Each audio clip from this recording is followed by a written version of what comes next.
Coming up on ATV News. Sewage coming up into your tub? We'll show you the Wellsville family that's dealing with it.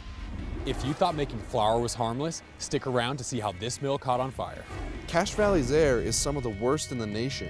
We start our series by showing you why. Jalen Moore joined the club on Saturday night, a club with only 10 members. I'll tell you which one coming up in sports. Last week, we got more water than we could handle. This week, I'll let you know if we get even more. All that and more, this is ATV News.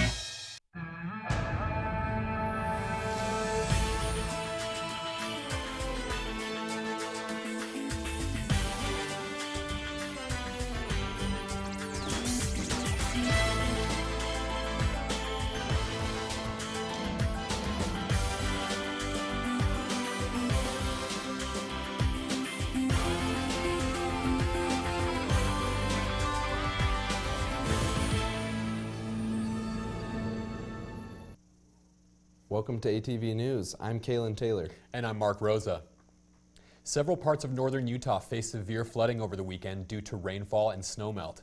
People around Cache Valley struggled to keep up with the conditions. This Wellsville home flooded Thursday night. A boy who lives there went down to the unfinished basement to grab a snack and found 2 to 3 inches of water covering the floor. While it was too late to save some of their possessions, like Christmas decorations, the family recognizes things like this happen and are trying to stay positive. It sucks, but it happened, and we gotta see what we can do to take care of it and get it cleaned up and get it fixed and move on from there. People worked into the night in Wellsville to keep their homes dry as the floodwaters continued to surge.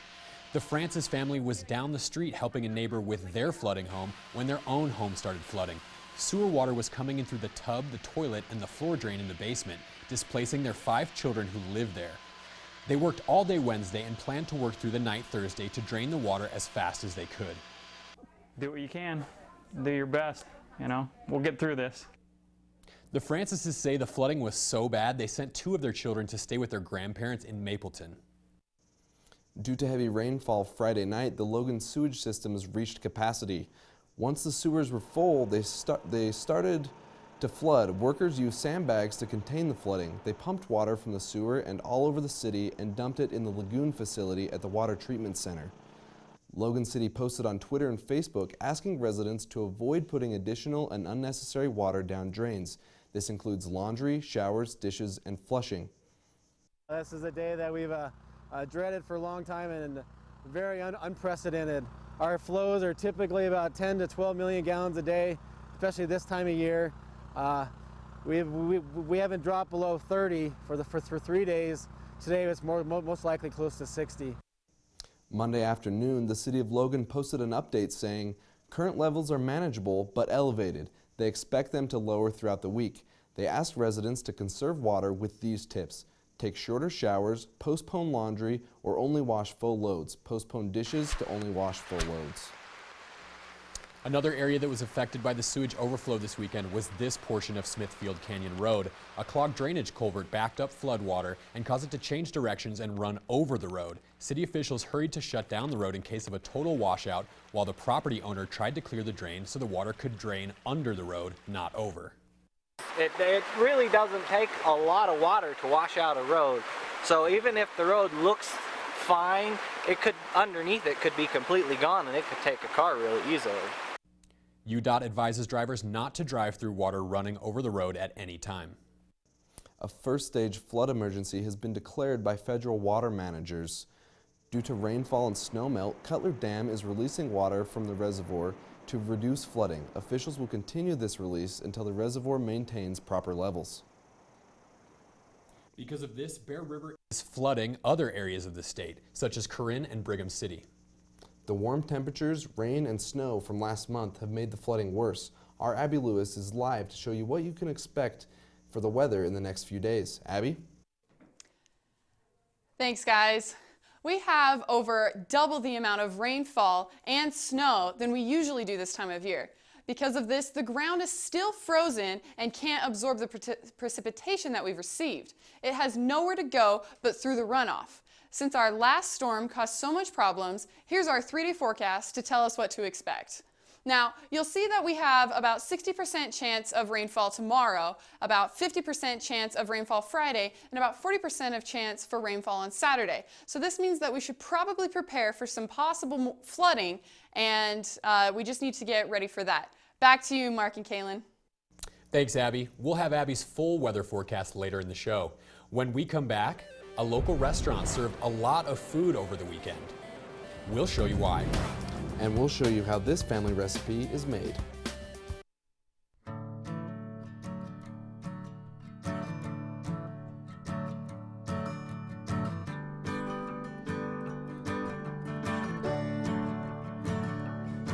Oh, listen now.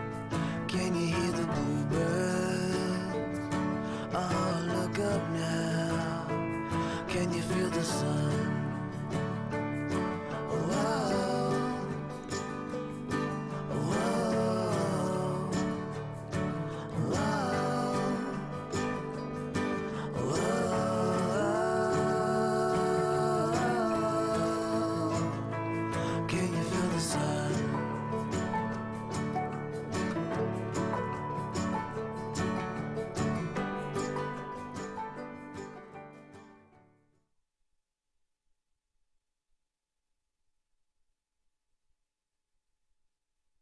At the Utah State Journalism Department, we can't offer you a cool press hat.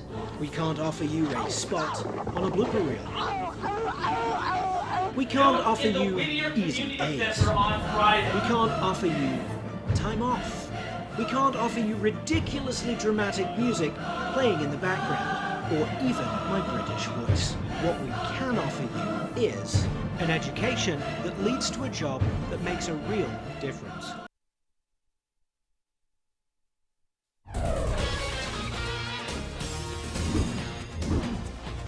Welcome back. Logan police responded to an auto pedestrian accident Friday night.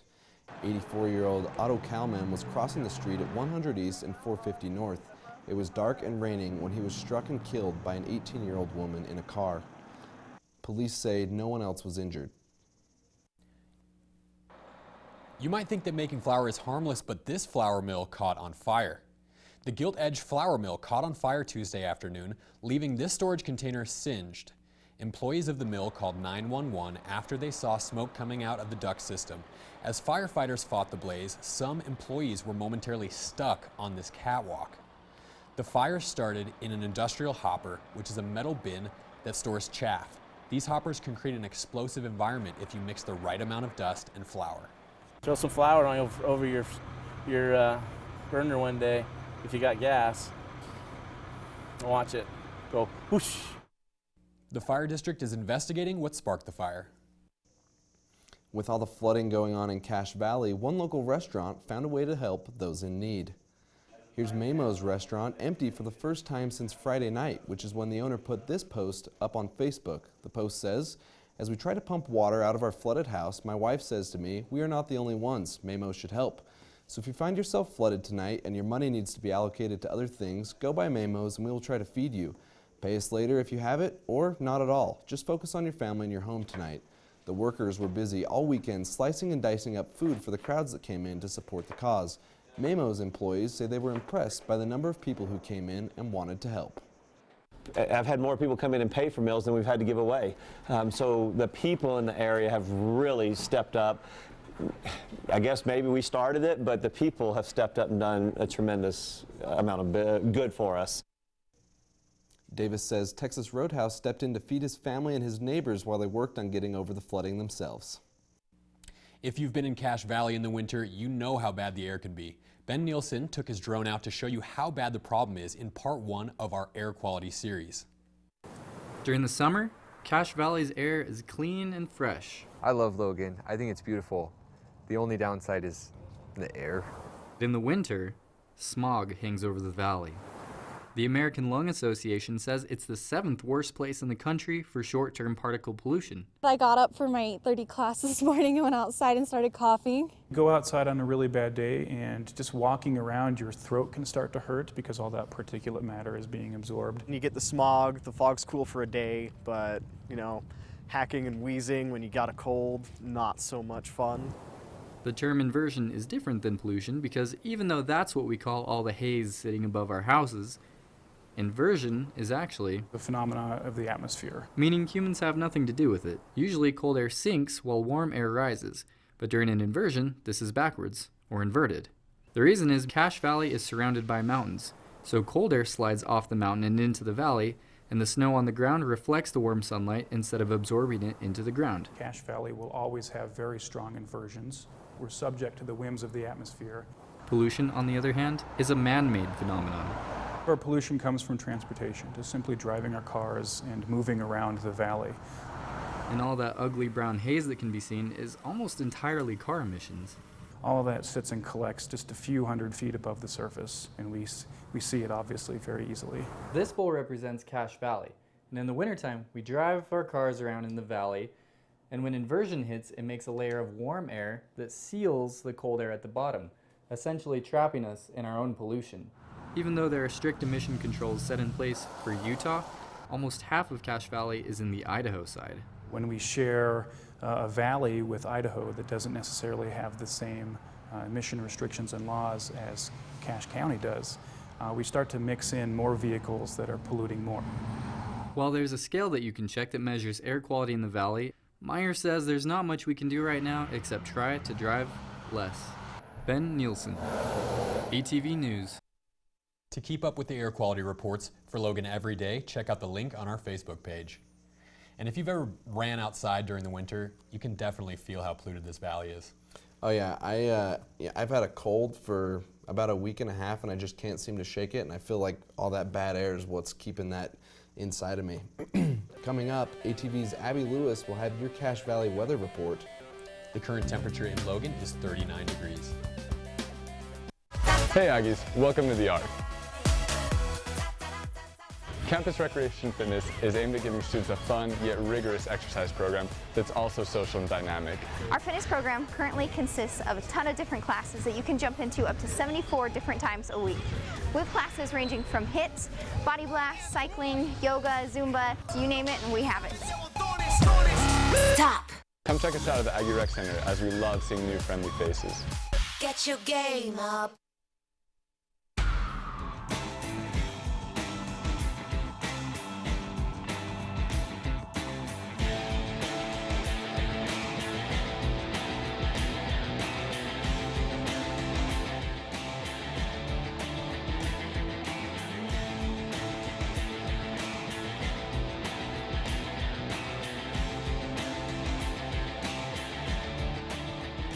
Come and try the strength and conditioning class. Train like an athlete. You make me wear my bike helmet. You taught me never to run with scissors. You tell me to stay away from drugs. To always buckle my seatbelt. And to follow the swimming rules. You're always looking out for me and trying to keep me safe. So why do you keep a loaded gun in your drawer? Here in the garage. Closet. Shoebox. Under the bed. Where anyone can get to it. How safe is that? How safe is that? How safe is that? You asked them to follow some safety rules. Now they're asking you. In fact, they're counting on you. Never let your gun get into the wrong hands. If you own a firearm and are not using it, please be responsible and be sure that it's stored in a safe place. Remember, always, lock it up. For more information on firearm storage safety, visit ncpc.org.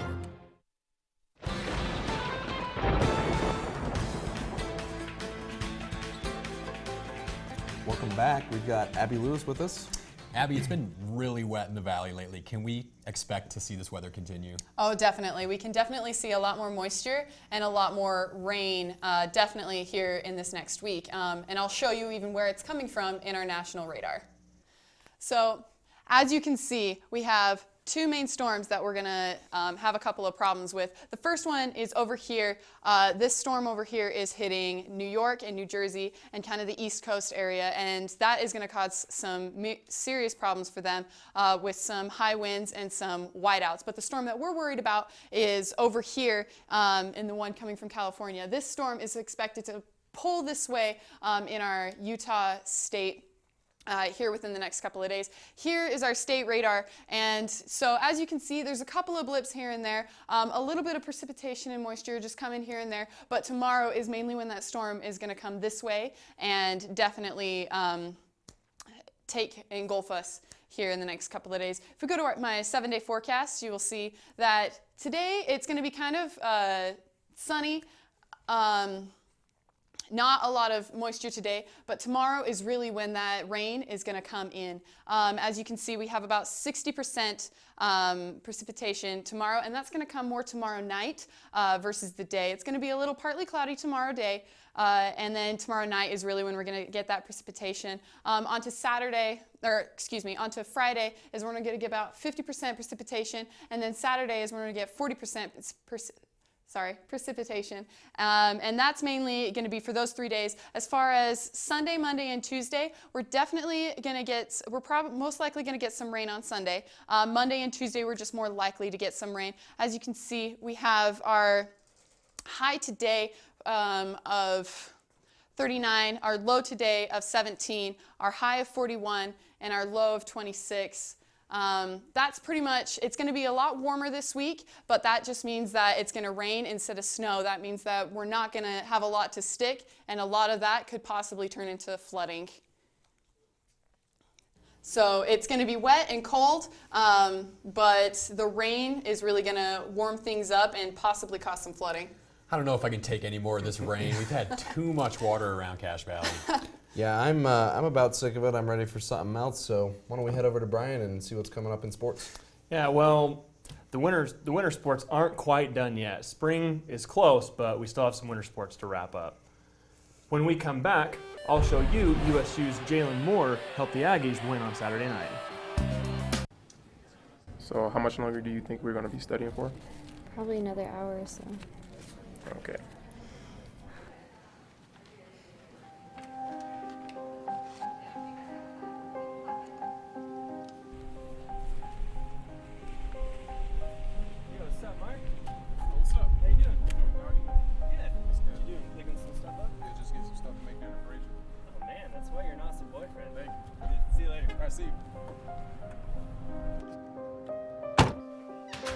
Where have you been? Do you know how long I've been waiting?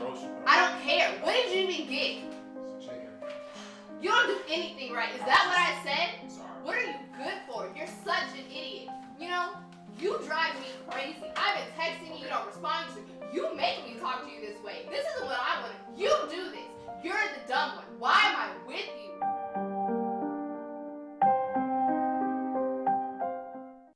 A group of engineering students at Utah State has designed and programmed an innovative remote-controlled submarine. USUB is fully student-run. They designed and built the parts from the ground up and are always working to improve the submarine software and capabilities. These students show that computer science is more than just typing on keyboards. Dive right into engineering with USUB.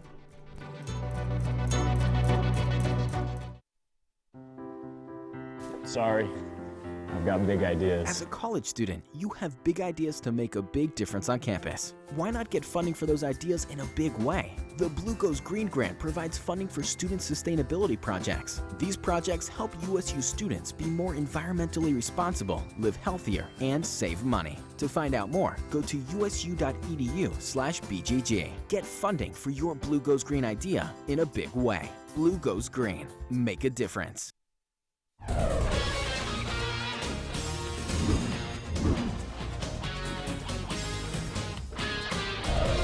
Welcome back.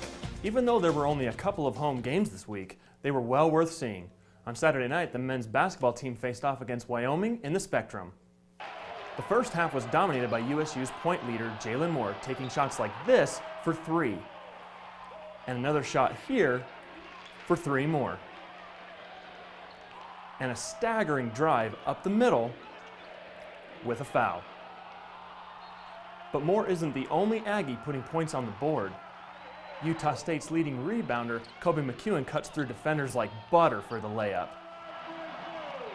The ball is blocked and recovered by Quinn Taylor, the second highest scorer of the game with 14 points, who makes his opponents look stagnant. A A beautiful assist from McEwen to Taylor makes his shot look effortless. A close call here was recovered by Alex Dargington with a behind-the-back pass to Moore, who sinks the shot. This is exactly the type of play their coach was looking for. I felt thrilled to be in the lead or close to the lead, and I know it went back and forth a lot, but I thought we didn't shoot a high percentage the second half, but I thought we made some big plays and some really big shots. On top of USU winning the game 81-74, Jalen Moore became one of only 10 people in Utah State history to score 1,500 career points. On Friday night, USU's lacrosse team started off their season here at home against Montana. USU took the lead early in the game and held it with quick shots like this from Bryant Cannell. An awesome save here from goalie Phil Cannell was just one of the 15 blocks he had during the game, followed by a tight diagonal shot from one of USU's leading scorers, Gary Christensen. A quick move from behind the net by Tanner Crandall put another point on the board for Utah State. USU's Hunter Albert shows us how the Aggies won the match with this bouncing grounder right into the net. We're excited for this season. Like, we know we're in probably one of the hardest conferences in the whole country, and we're just excited. Like, we're gonna ride this win for a couple days over the weekend, but on Monday, like, we're ready for Montana State, and we're gonna keep going, and we're gonna hopefully win that game, and we're just gonna take one game at a time, hopefully just knocking teams off the list. Even though the match was close, USU won with a final score of 12-11. It's good to see the lacrosse team get a win. I know Mark always likes to see lacrosse. Oh, absolutely. #1 favorite sport. Couldn't be happier. It's lacrosse season. Yeah, it was an awesome game. It was really fun to watch for sure. Well, coming up, Utah's game of hide and seek with alcohol might be coming to an end. We'll show you what Utahns think of the hiding place. And we'll show you how these Muslims showed off their religion.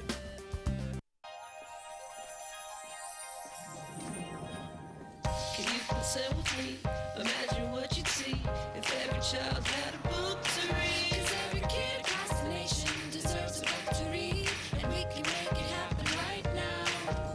No, I don't know what you've been told, but kids with books learn so much more. So the mission is for us to get a book to each and every child. So let's join hands, book people unite, unearth hidden passion. To motivate some magic, to change the writing on the wall, writing on the wall, and make a difference. One book can inspire a child.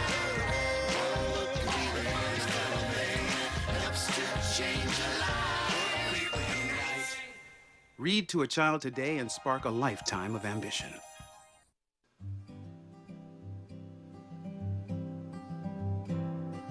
Students in biological engineering at Utah State University have the unique chance through the Synthetic Biomanufacturing Institute to engineer uses for spider silk.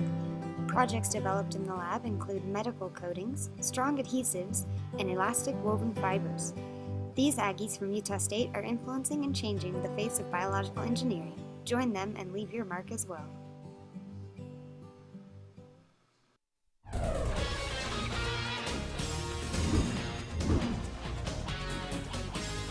USU kicked off Black History Month by celebrating with a soul food dinner complete with some delicious-looking mac and cheese.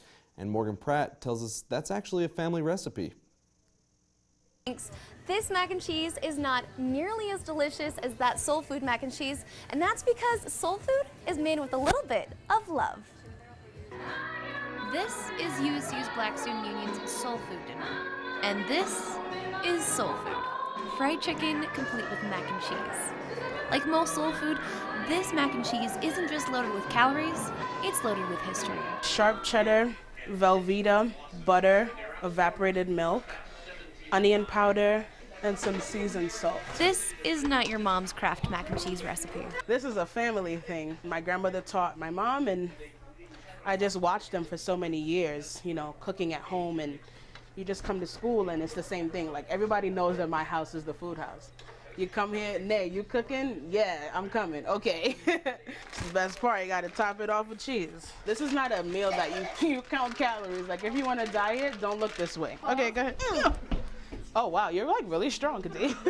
This is how we grew up pretty much. Somebody's in the kitchen and there's friends over talking, laughing, watching a game or something like that, and somebody's always in the kitchen. I'm so weak with y'all too. These girls, they're my best friends. Like, this is my family. You gotta pay attention to this. It's like you gotta kind of like daughter it. It's the best thing for me to be a black female. I feel like Black History Month for me is the most important month of the year, because at that point it gives me the liberation to be even more proud of who I am. Even back in slave times, like, this is when the cooks got together, like they worked together. The servants were there, so that means everybody was together for at least that 1 minute. Oh, all right, it's good.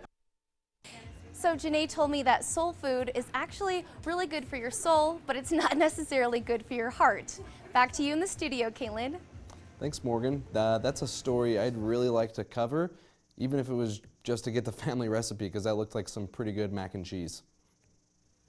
Utah's liquor laws, especially the so-called Zion Curtain, which separates bartenders preparing drinks from the customers who order them, might be on the chopping block this legislative session. ATV's Bo Lamb finds out what some Utahns think of the quirky laws and if they should stay or go. The building, which contains Corey's Steakhouse in downtown Vernal, is over 100 years old. Because of the age of the building, owner Kathleen Hacking was able to grandfather in her restaurant and avoid spending $10,000, $15,000 extra in the remodeling. But she almost missed the cutoff, opening her restaurant only 7 days before the laws on grandfathering changed. They flip-flop and change on a yearly basis. Because Hacking opened before deadline, she is able, unlike many family-owned restaurants, to serve beer in plain view. Despite this, there are still strict limits on how much alcohol she can sell. We can't free pour, we have to be on a meter, measures the exact pour. We have to keep detailed records of what we sell. Although the restaurant is only minimally affected by Utah's liquor laws, because my food's really good, she says the laws are still annoying. There's a lot of hoops to jump through. She also says they don't stop people from drinking. That 16-year-old's gonna want that drink whether they see you pouring it or whether you have a curtain up saying, oh, you can't see us pour this. I don't think it's going to make someone drink more or less. I've seen families get torn apart by drinking. Skeen believes the current laws, including the Zion Curtain, are fair because the lawmakers are elected by the people. I think it's fair for people to choose their laws and their government. Statues like the one of Brigham Young in the Utah State Capitol building remind many Utahns of their pioneer heritage. Others, though, it reminds them of the inseparate nature of Utah's church and state. There's definitely some polarization between the LDS and non-LDS people within the state. There's no other way to go about it. It's just stupid from both sides. I don't care if I see alcohol being prepared, but I don't care if I see my drink being made. As long as I get a drink, I'm good. Bo Lamb, ATV News. The Zion Curtain bill is expected to be voted on next month.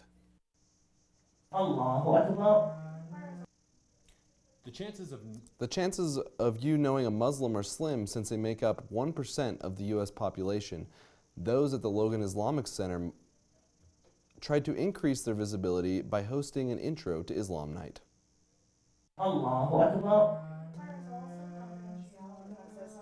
This Muslim is demonstrating how he prays to Mecca to community members. They gathered at the Logan Islamic Center to learn about the world's largest religion in the state's oldest mosque. They learned about the similarities between the Quran and the Bible and about Sharia law. Sharia law, translated into English, means the part. They say the path. They say in Islam that the path is part of all aspects of life.